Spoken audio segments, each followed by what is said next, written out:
So, folks, this is going to be very quick. So, I was wondering because in the February horoscope there were some Chiron aspects with something else. I don't remember exactly now, but I can go back and find it, and so can you. Um, but I distinctly remember around the last week of February there were going to be some Chiron aspects, and I thought that we might have some UFO activity. Um, but here in the US, we have been a little distracted. So lots and lots of things have been kind of bubbling to the surface here. And we haven't really had any major UFO sightings here, to speak of, at least nothing that would eclipse the current news and politics. So I went and did a search online for UFO sightings. Hey, which of course means that you get all sorts of really interesting sites that are dedicated to UFO watchers. And lo and behold, the last week of February was apparently a very busy week for UFO sightings across the globe, not here in the US, but everywhere. So here's what I'm going to put out to you guys, my gentle viewers. Since I'm not well versed in UFOs, and I'm assuming that maybe somebody out there is, I'm going to put the link below with the dates and locations and information about these UFO sightings. So if you guys can take a look and see if you can confirm, deny, corroborate, not corroborate, whatever, like some of the information on this website, that would be helpful. Because I don't know how seriously to take this particular website or any others. But if any of this holds any kind of water, oh my God, they are out there and they are coming for us. And apparently a giant fish, it's called oh, I just forgot the name of it. It's this, it's a huge fish. It's like 7 foot long. It doesn't have any, it's weird. It's just weird. Um, it's like, it's a slang word for faking people out or pretending to be something you're not, like playing a prank on people. I'll think of it in a minute. Anyway, so it apparently is native to places like Chile. And it turned up on the Southern California coast. So everybody's all aghast, like, "Oh my God, how did it end up here?" And personally, between you and me, I think it ended up here because I don't think the UFOs are farming us for food, or the aliens are farming us for food. I think the space aliens are eating our fish. So, and are probably coming now in force because we keep polluting the water. So we are screwing up their food supply. And this may be the fish literally that got away. So they may have like laser beamed the fish up and accidentally dropped it over California. Anyway, I thought I'd share that with you because we need we need a little bit of humor this week.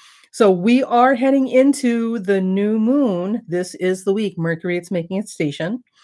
We've got a new moon occurring shortly, and oh, thank you. Do they do UFO stuff? I see. I'm not a big UFO expert, so I don't know which of these sites are credible. Well, as credible as you're going to be, not coming from NASA, and which ones aren't. So new moon, new moon in Pisces, Mercury stationing retrograde in the last degree of the last sign of the zodiac. Oh my God. And Uranus is in the final minutes of Aries and will change signs into Taurus when this new moon and Mercury station go down, all within 72 hours of each other. So, damn! Oh, we got quite the week ahead of us. Quite the week ahead of us. So, oh yay, we've got people in the room. So there is that. And I guess that's it. So I will be checking in periodically as we go through the month. Try and get us all through this. It's yeah, well,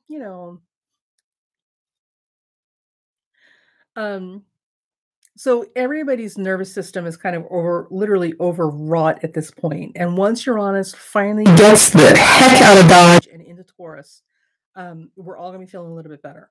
Also, because this Mercury station in the last degree of the last sign in the last minute. Oh my God. Wow. So Mercury is not helping either. And Mercury does rule your nervous system. So for some of you, if you have planets in the late degrees of mutable signs, which will be Gemini, Pisces, Virgo, and Sagittarius, if you have planets at late degrees in those signs, you will definitely be feeling this Mercury station. So it's gonna get you all kinds of jacked up. Oh, really? Well, that's weird. See? Mercury station. I don't know what's happening. I don't know what's happening. Let me try and fix this. Da, da, da, la, la, la, la. Nope, nothing in there. Yeah. All right. So I have a new mic plugged in, but I don't know if this is going to pick it up. So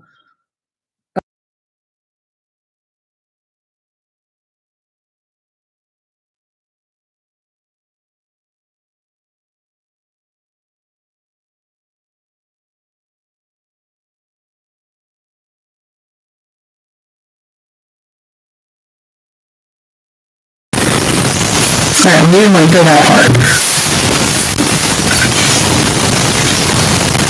Can you hear me now? So if you can't hear me, I'm going to keep cussing. Going once, going twice. Bueller, Bueller, Bueller, Bueller.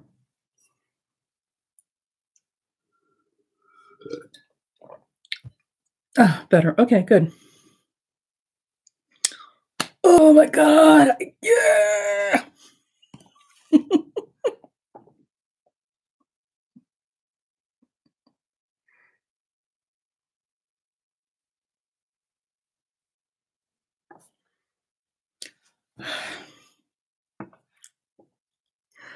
So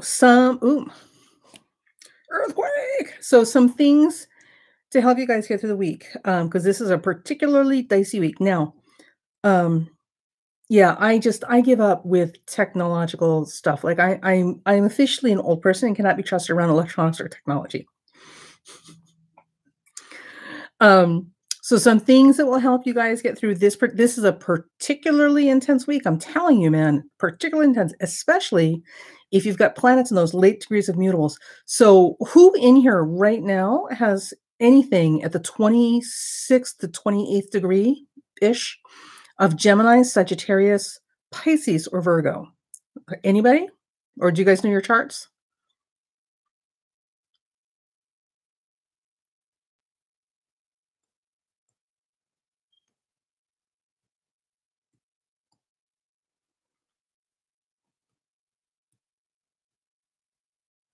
Okay. All right. So, for example, if you have the moon in Virgo, Mercury right now, and the moon's going to get a wider orb than other planets. So Mercury right now is making a station opposing your moon, unless it's an early Virgo moon. The closer to the degree of your moon this Mercury is, the more you're going to feel it.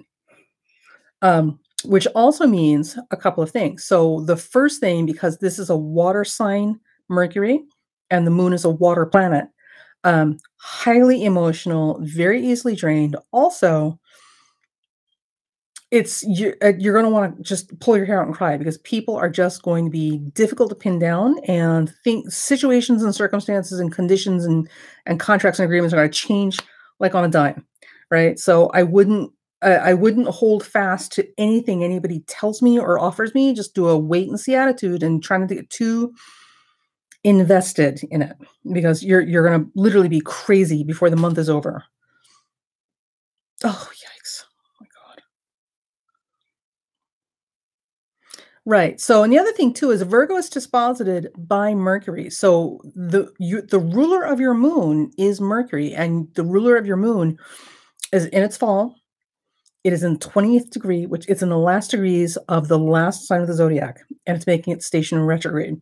So what this also could potentially do is open up some old wounds.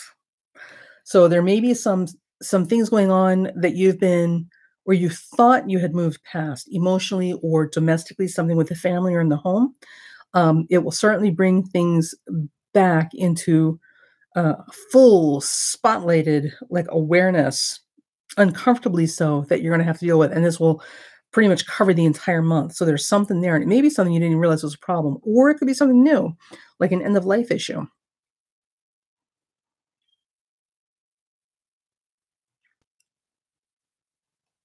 Right. So the natal Mercury retrograde in Scorpio, um, right, your natal Mercury is retrograde in Scorpio, but the transiting Mercury right now is in Pisces, which is the fall, which is Mercury's fall. I'm sorry. Um, Mercury in 28 degrees Capricorn is actually a good position. So because it's an easy aspect, it's a sextile. So you won't feel this so this won't be nearly as testing for you. With Mercury sextile Mercury, it's a Mercury sextile. With Mercury sextile, this is going to give you an opportunity to go in and literally recover or clean up some loose ends. So there may be some things you forgot about that need to be addressed. So this is a great opportunity to go in and close up any loopholes. So you can absolutely make this work to your advantage because you won't be nearly as um, caught off guard, and like blindsided as other people might, right?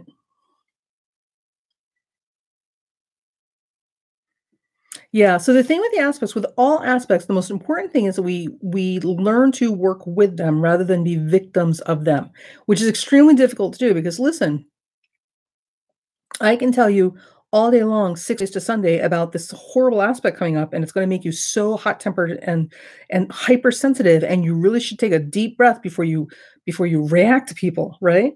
Because it will not go well for you.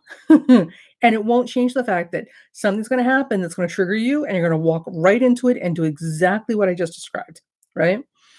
And it's not because the planets are predetermining our actions and reactions. The planets above us are literally mirrors of things that are happening down here. So a lot of the challenge is figuring out a way to ride these currents like literally like a surfer on a wave, kind of staying on top of it without getting sucked under and literally kind of being carried off by it. Because I can't tell you how many times and I know, like, what the aspects are in my chart. I'm like, "Okay, okay, okay. I'm gonna breathe. I'm gonna be okay. I'm not gonna let anybody get under my skin. I'm good with this," and, because 'cause I've got a really strong Mars Uranus in my chart, in case it's not obvious. Um, so I've got a hair trigger response time to stuff, and I know that about myself, and I know astrology, and I know these things, and yet me too. I've literally known these things and just walked right into it and done exactly what I knew I shouldn't do because that's exactly what the aspect was describing. So if you find yourself getting caught up into this stuff and like you carried away by the giant wave that is the aspect in your chart, don't beat yourself up for it. It happens to the best of us. Okay, so UFOs. So I will put a link. I'm going to put a link in the chat room, and I'm also going to put a link in the comments for this page that I found for UFO sightings. Pretty interesting stuff. And if any of you guys are UFO people, like, you can definitely let me know if this is a good site to use. Or if any of you guys are science people, like, you can definitely let me know if any of this stuff has been um, disproven and established to be something other than a UFO, like swamp gas. All right. Okay, so that was it. I just wanted to share. Um, it's gonna be a long month. Good God, I'm taking the 28-degree Pisces station retrograde to planets in my chart, and I'm feeling it.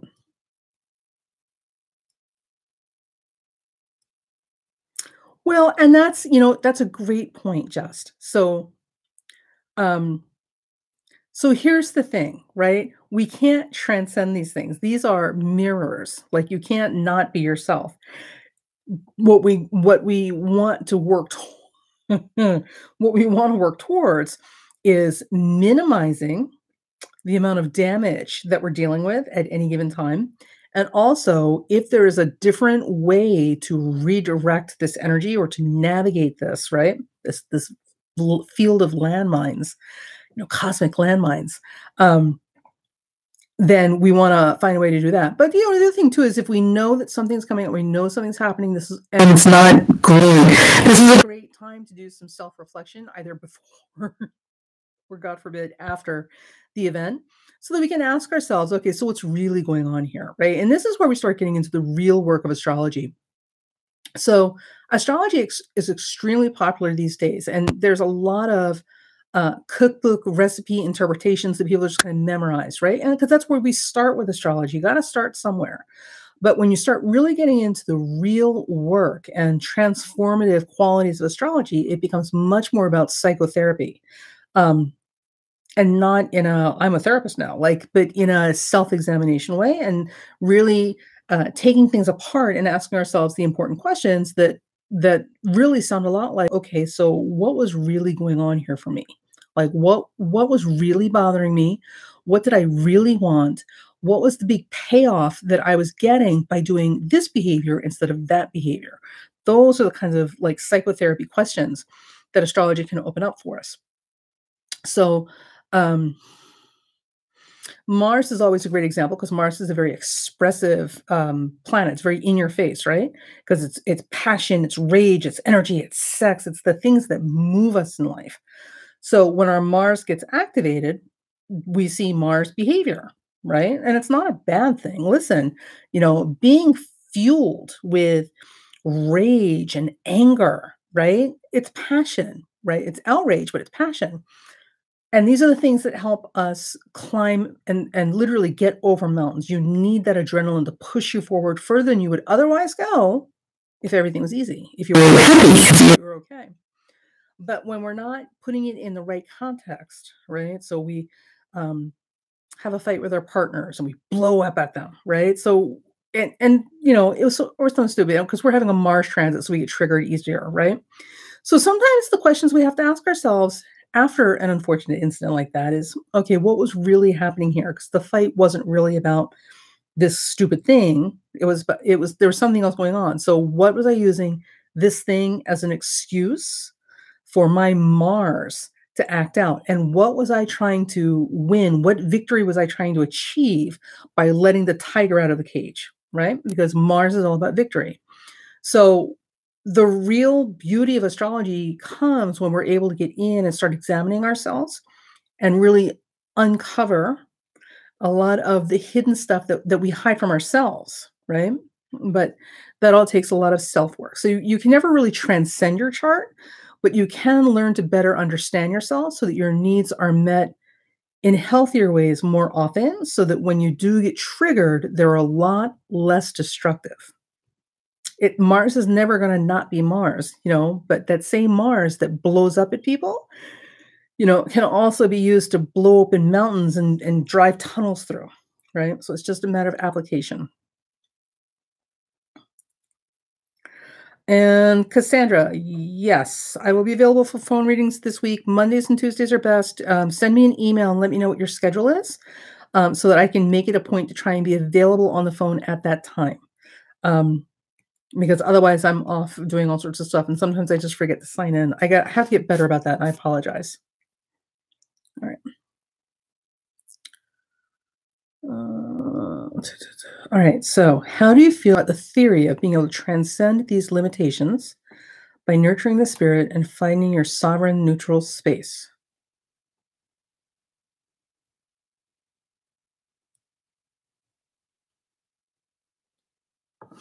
Okay. So, how I feel about that really long sentence is that that's a lot of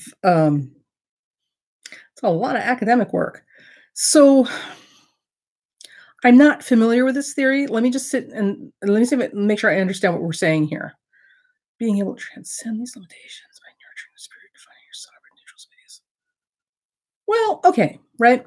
So Buddhists have been trying to do this since forever, right? Since the time of Buddha. And it's part of their practice, being able to liberate oneself from the slavery of the material revolution, right? Um, because being attached to things is what causes suffering, and to be able to transcend attachment, to be able to have something in the moment and experience it without clinging to it, right? And being able to let it go and it passes. This is moksha, this is liberation, this is the ability to finally get past the physical world, right? The ego revolution. So I think it's beautiful and awesome, and I think it's absolutely a worthy aspiration we should all go to, because in the end, anything that alleviates suffering, right, for ourselves, will also alleviate suffering for other people. So I'm not a huge fan of suffering. um, and I know other people aren't as either. So anything that helps people move towards a place where they're not needlessly suffering anymore, I think is a good thing. However, in practice, because I am a really bad Buddhist, really bad at it, um, because I'm all the things a good Buddhist should not be. I judge myself. I am hot-headed. I am very passionately attached to the things that I care about, all the things that I'm supposed to be moving away from so I can stop suffering. So, as a practicing Buddhist who's not doing very well with my practice, I can tell you from personal experience, it's very, very difficult to do.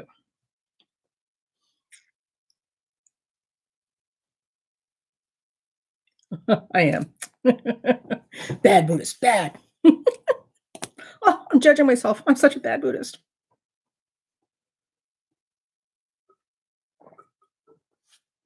So I think it's important that we try to go there because anything that we do that heals ourselves also helps heal the world around us. But I also know it's extremely difficult to do. So you just got to work with stuff where it's at, right? You are most welcome. Oh my goodness. So UFOs, it was a busy so I this site, I went to the site. It was apparently a very busy week for UFO sightings all week long. Hoo-ha. So I thought that was kind of interesting. And I'm hoping I was right because I really went out on a limb with that. Like I really felt like there was going to be a lot of UFO activity or some significant UFO activity around that Chiron aspect around the end of the month. Um, yeah, see, I just found it. I just found this site. Um, so yeah, and I'm not a big UFO person, so I was really going out on a limb with this. So it's nice to see that I'm not crazy and my reputation will not be permanently damaged. So yeah, apparently it's the fish. I'm pretty sure they're eating our fish and now they're pissed off 'cause the fish are, disappearing and dying. So they're here to clean up their help them. They're here to help us clean up our act so we stop poisoning their food source. That or octopus really are space aliens and the mothership is coming back for them.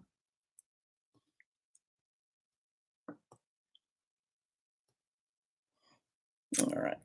So,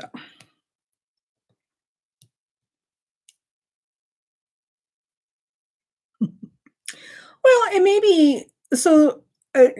Just learning says I've never been bothered by this subject, but the more I look into it, the more activity there is around me, and I think some of that may be like that whole new car phenomenon. Like you get a new car and suddenly you see your car everywhere on the road because suddenly it's everywhere you look, your car is showing up with other people driving it.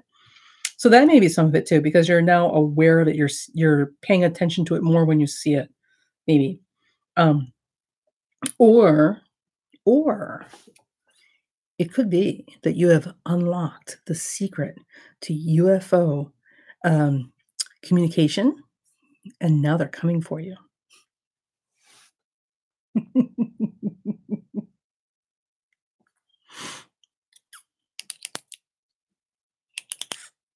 All right, all right, kids. Listen, I really want to stand here and chat, but if I do, I will be here until 3 in the morning. It's you, you're a magnet, they're coming for you, they're coming for you. Just make sure you take a selfie on the ship when they take you. Um, but so I gotta go, or I will be on here until 3 in the morning because it's apparently gonna be another one of those insomnia nights.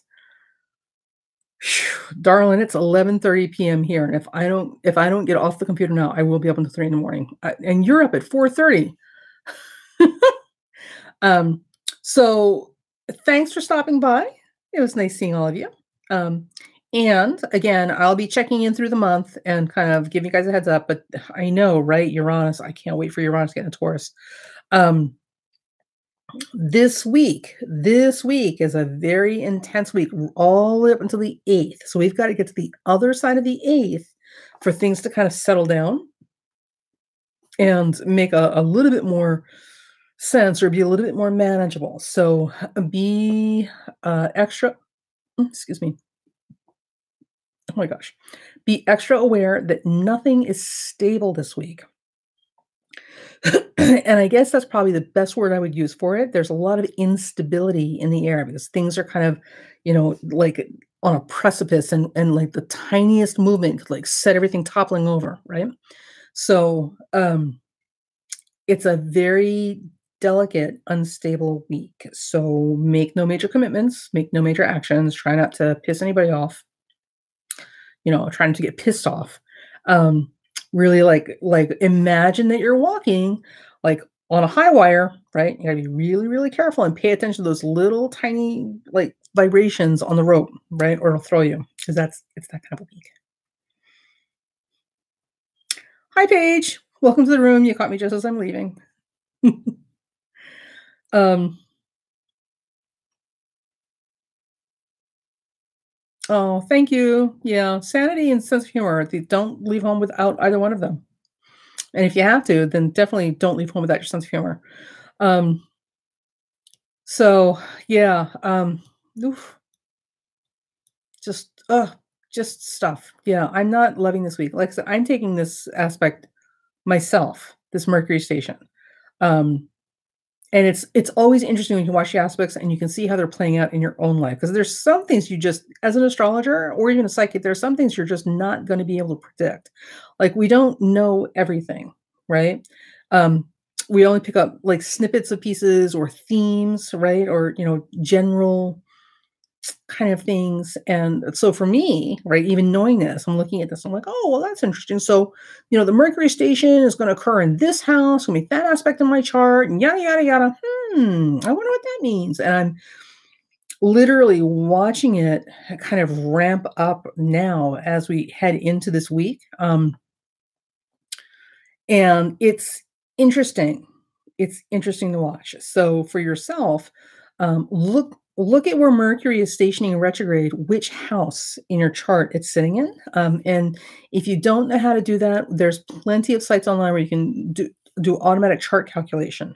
So figure out where 28 Pisces is in your which house in your chart it's sitting in, and that is where you should really be feeling a lot of the tension and the instability, right? And also maybe a little bit of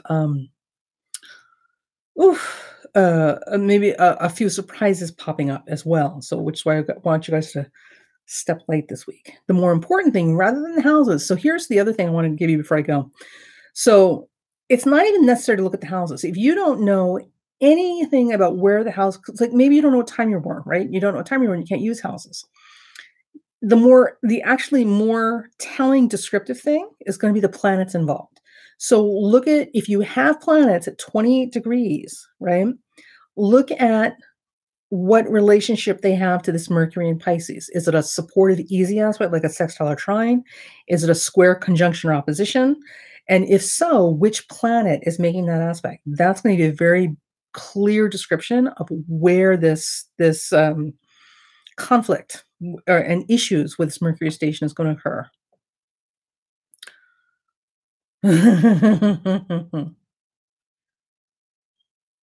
Oh, yikes.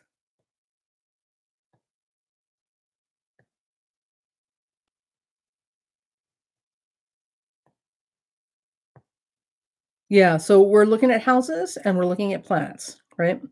And don't worry, Just you're probably moving out just in time for that place to get flooded because Pisces, Neptune, flooding. So this may actually be cosmic and divine intervention, kind of moving things along. So I wouldn't be too attached to this as an outcome. So this may literally be a lot of um, big picture stuff moving you to higher ground. All right.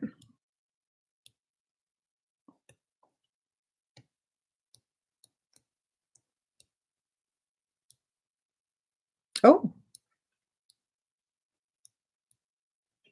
yeah. See, this Mercury opposing Mars. We were just talking about Mars. And I will let you roll back the video later so you can take a look at what we're talking about with Mars. So with Mercury in the seventh, stationing retrograde opposing Mars in the first, in Virgo, and Mercury disposits that Mars, and Mercury is in its fall. I would just expect a lot of so with that, Mars rules men. Mars specifically and typically rules young men. So I would look for possible conflicts or some push pull pushback with young men in your life. Um, if it is your son, then just maybe he may just be going through, whatever he's going through at his age. If it is not your son, it may be young men outside of the house, which I would recommend not engaging with. So be more safe this week, especially if you're in environments where you would be exposed to younger men that you don't know or that you know are volatile.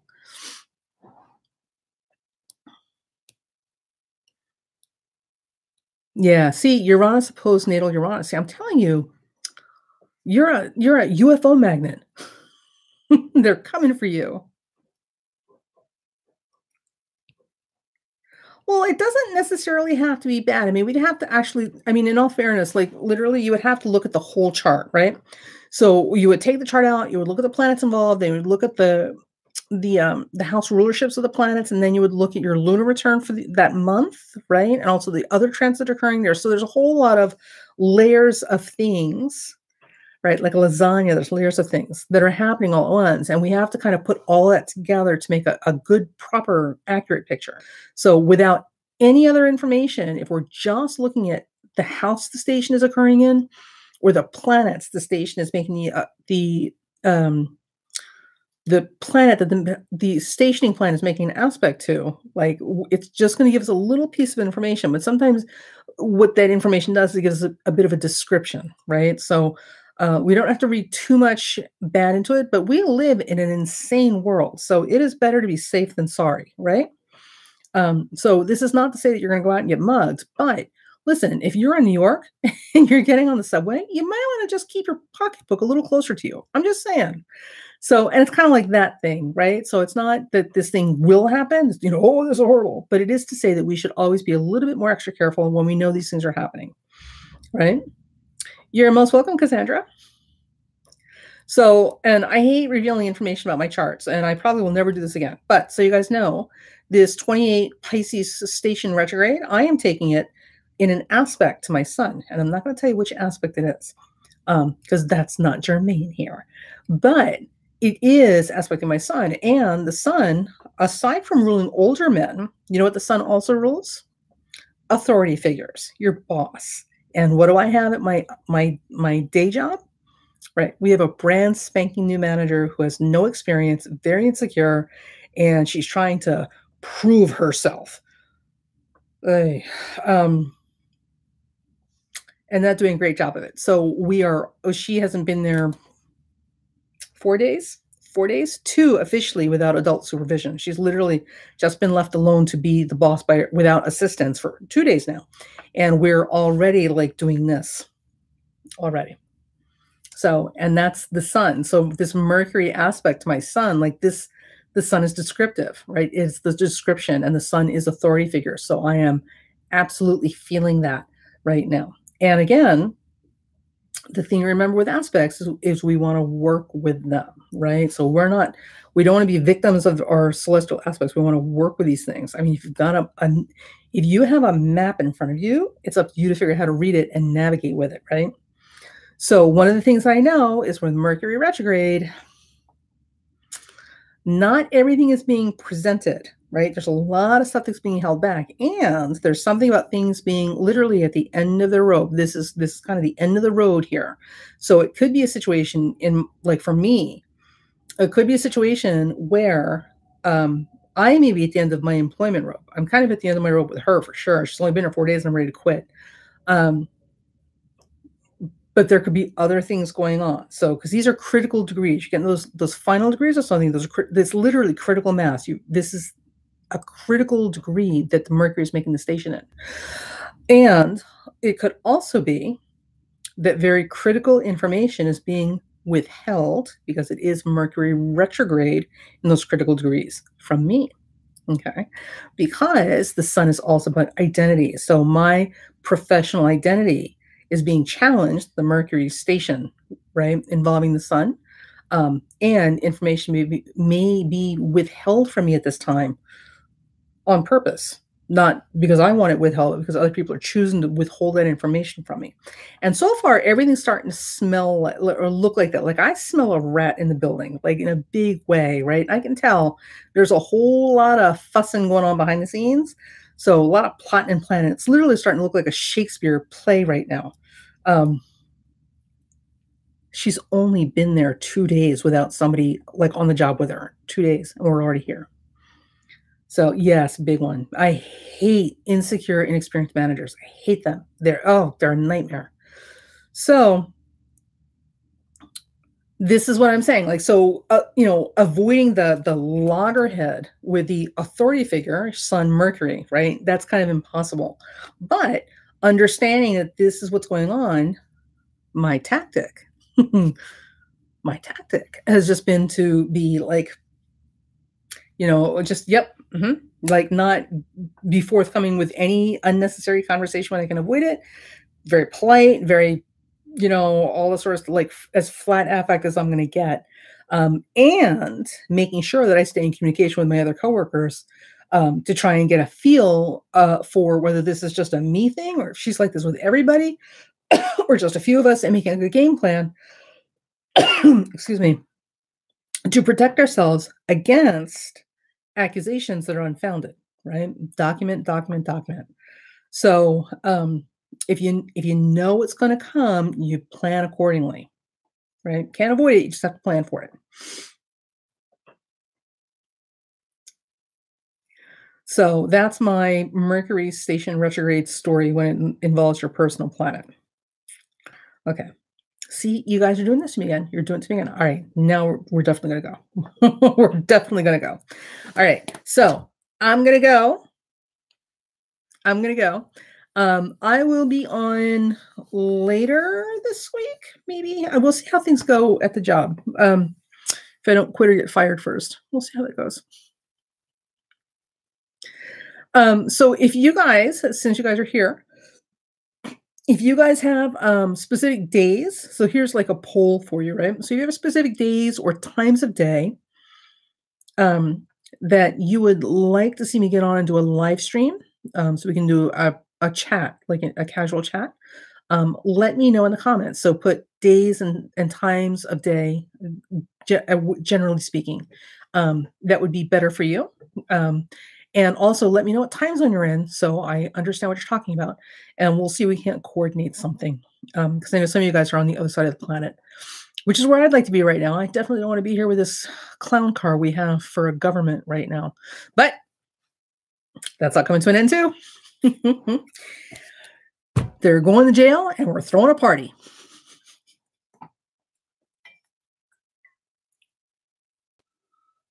Can't wait. Can't wait. I'm going to have such a drink to celebrate. I know, right? And what's interesting, oh my God, I'm trying to get off this thing. What's interesting is this rise of uber conservative thinking globally. So it's not even just here. Apparently, this regressive conservative thinking that's disguised as patriotism and family values and all this, like, that's what they're calling it. It's really just backward, like drag us back to the dark ages kind of mentalities. I'm very racist and xenophobic. Dear God, what the hell's wrong with these people? Apparently, it's not just in the US. So it's happening in a lot of places. And it's been rising. So this is not like it happened overnight. This has all just kind of been rising, which has been interesting to watch. So I think there's been issues with this for a while now in Germany. In France, of all places, it's definitely like a big deal right now. I know it's been an issue in Norway. Like, I don't know, how can you be, explain this to me.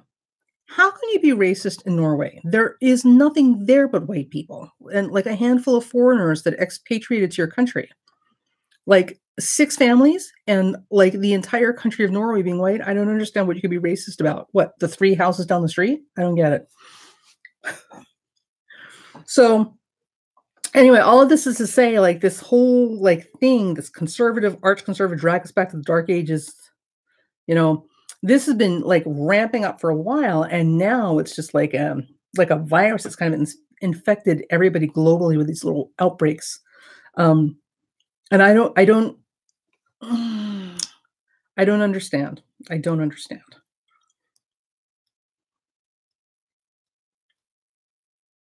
Yeah, so, just learning normally, he says, they say, "It's been a long, ongoing plot by the elite to incite civil war in order to have an excuse to erode more of our human rights."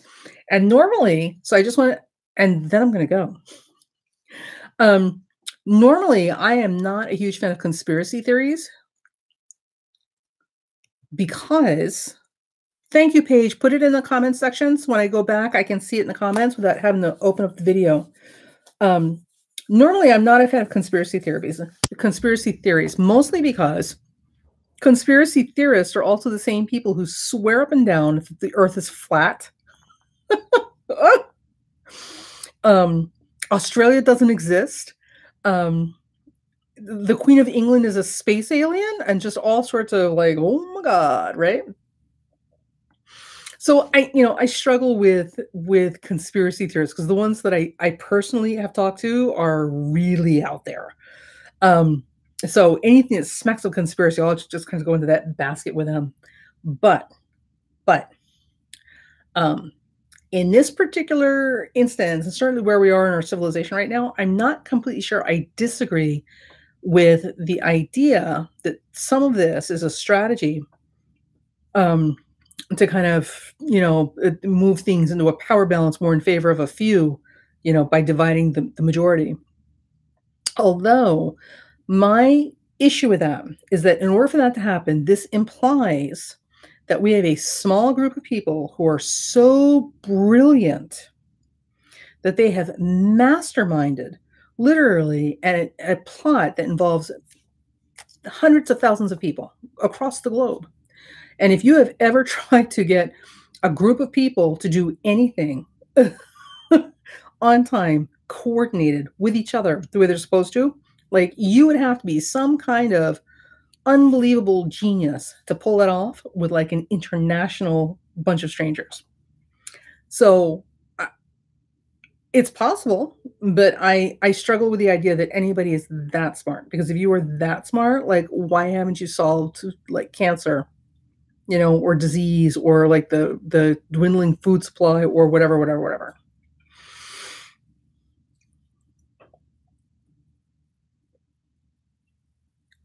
Right. Well, so the whole thing with the flat earth stuff, which is just I have met people who literally they believe this. They're like, "Well, I saw this YouTube video and it was really convincing and like it makes all kinds of sense." And you're looking at it like, "You graduated high school, right? Like you had earth science and biology at some point in there, didn't you? Like geography? I'm sure you did. Like what did I pay for your education?" Um, so I listen on this end, like it's like everything else. Like we can't tell the crazy ones from the not crazy ones because all we see and hear are the frontline wackos, right? So if there are sane people in the back, we're not hearing them because the noisiest ones are in the front. Yeah, but flat earth, man, flat earth theory, this literally takes the cake. Oh my god, takes the cake, and people buy it. Like, the the girl I worked with was sincere, bless her heart, she really, really meant it, and she graduated high school, this is not somebody who's like a middle school dropout or something, right? And she was so hurt that we were all laughing, like, "What?" And we didn't mean to well, I didn't mean to laugh at her. I mean, it's not like some of the kids did, but, it's not about mocking her, it's just so outrageous that she could sincerely believe this, like, she was really hurt that we were laughing about this, and it's like, "Honey, this is the same thing as saying that you're convinced that Santa Claus still exists, maybe worse."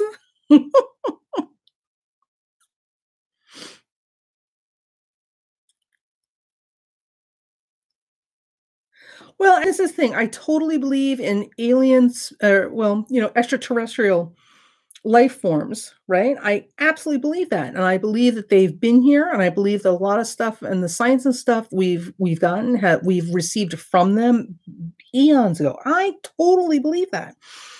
But the problem I have is it's hard for me to figure out where the stuff that makes sense to me ends and where the wackadoodle, like, the grays and the greens and the sleazaks, and they're all farming humans for food, and some of the other stuff that usually comes in the conversation with the UFO people, like, where that begins. Like, I can't figure out where the line is, because it's almost as if you believe in UFOs, you kinda have to buy into, the greens or the grays or whatever are harvesting humans, and there's a great extraterrestrial war happening. Oh my god.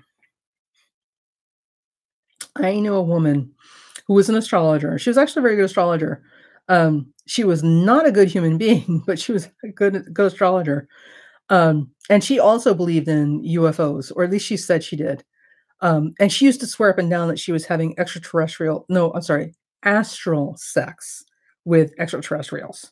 She didn't need to have sex with her husband because she was having astral, spiritual sex, or whatever, like, with space aliens in the ethers.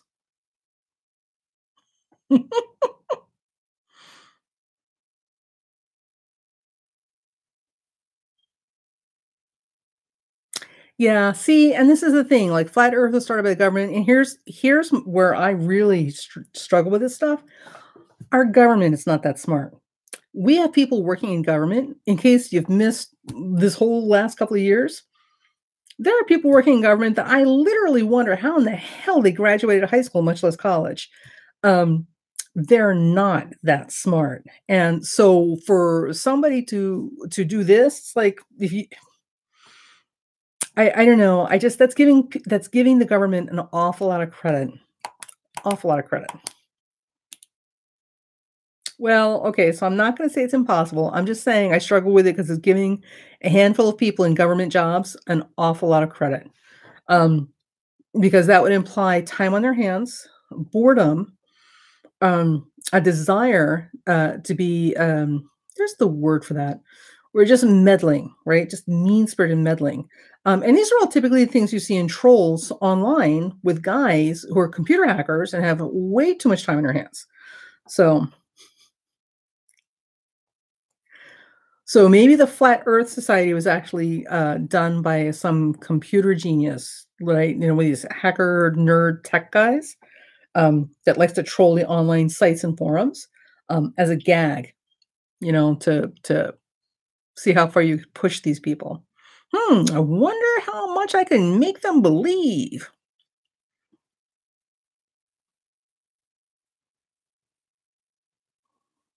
Did you know? And then I'm definitely going, "Oh my god, this is horrible. This is like the guest that will never leave the house." Did you know that Scientology started as a bar bet? My friend tells this story all the time. He loves this story because he has been, um, he's a science fiction fan, so he's been in fandom forever, ever, right? And, L. Ron Hubbard and somebody else. He tells the story much better than I do, but it was L. Ron Hubbard and a couple of other people were hanging out in a bar, and literally it was a bar bet. I bet you that I can make up like some ridiculous religion and I can get people to buy into it. And he did, and it literally just kind of snowballed and took on a life of its own. So Scientology started as a freaking bar bet between science fiction fans.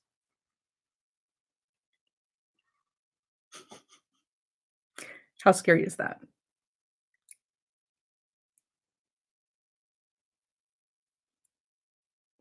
All right, folks, this time I'm really gonna go. Okay. So I will put the link to the UFO website in the comment section below. You put any days or times with your time zone that are preferable for you to hang out online for, like this, like a live chat or a streamed live chat.